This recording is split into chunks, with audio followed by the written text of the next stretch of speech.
Kumusta mga kaibigan? Heto na naman tayo sa latest update ng isa na namang kakaibang balita.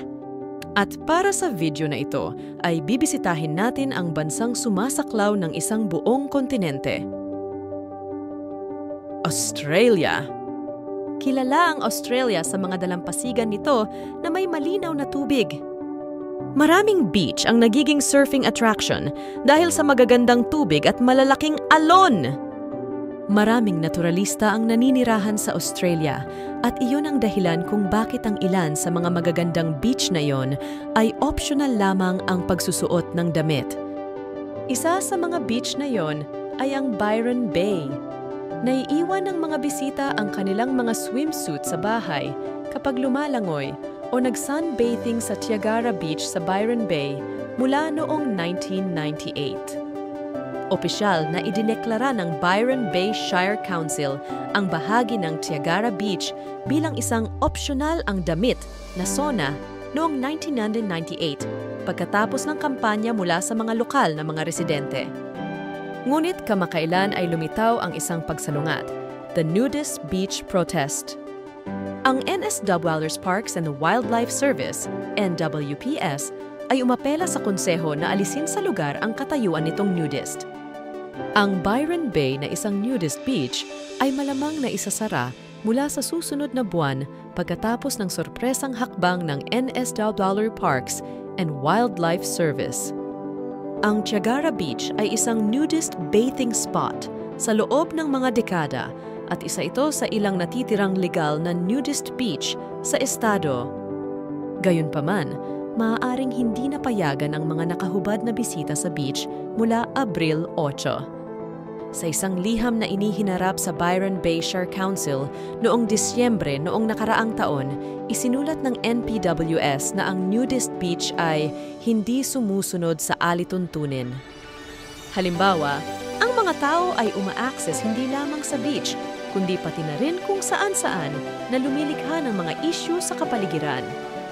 Ang pagpapatuloy ng patakaran na optional lang ang pagdadamit sa Tiagara Nature Reserve ay hindi sinusuportahan ng NPWS, nakasaad sa liham. Iminumungkahi din ang rekomendasyon na alisin ng konseho ang optional lang ang pagdadamit ng mga signage sa beach at i-update ang impormasyon ng social media nito sa Abril 8.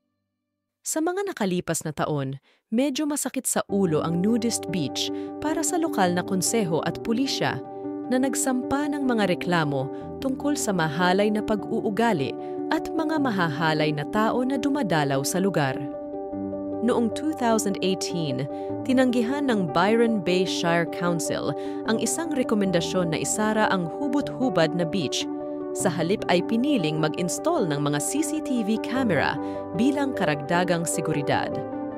Ang ilang mga lokal na residente at naturists ay nagtaas ng kanilang mga boses na binanggit na ang nudist beach ay matagal ng bahagi ng komunidad. Sinabi ni Bradley Benham mula sa Byron Naturists na ang Tiagara Beach ang huling natitirang nudist bathing spot sa hilaga ng Sydney sa Silangang Baybayin. Sinabi ni Benham na ang desisyon ng NPWS ay nabigla dahil naniniwala siyang naresolba ang mga isyu sa kaligtasan sa site sa pagdaragdag ng mga CCTV camera.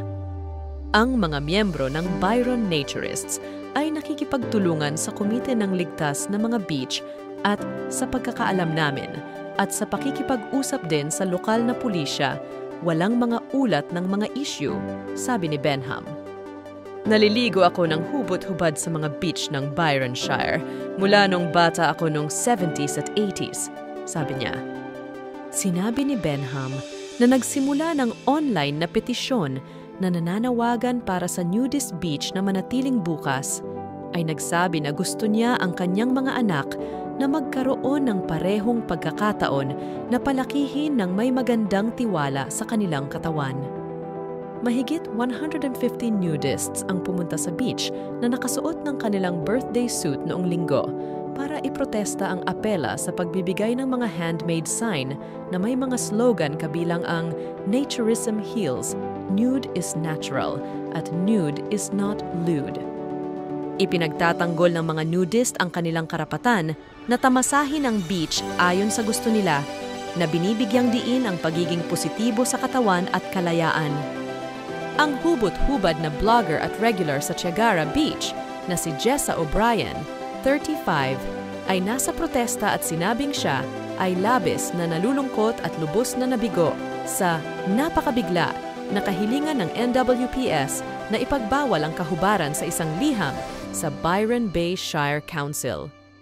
Sa isang beach na opsyonal ang damit, ang unang pagkakataon na nagkaroon ako ng malalim na karanasan at napagtanto na ang kahubaran sa sarili nito ay hindi likas na sekswal, sabi ni Jessa. Nagsimula ang isang dialogo na naglalayong makahanap ng kompromiso na iginagalang ang parehong mga pananaw at tinitiyak na ang lahat ay malugod na tinatanggap. Sinabi ng tagapagsalita ng NPWS na hindi pa nagawa ang pinal na desisyon sa lugar na opsyonal ang pagdadamit. Ang NS Quotas National Parks and Wildlife Service, NPWS, ay patuloy na makikipagtulungan sa mga kaugnay na mga stakeholder upang tukuyin ang mga alternatibong lokasyon para sa nasabing aktibidad, sabi ng tagapagsalita. Ano man ang gagawing desisyon, wish them all the best! Please like, share, and subscribe. Salamat po sa panonood.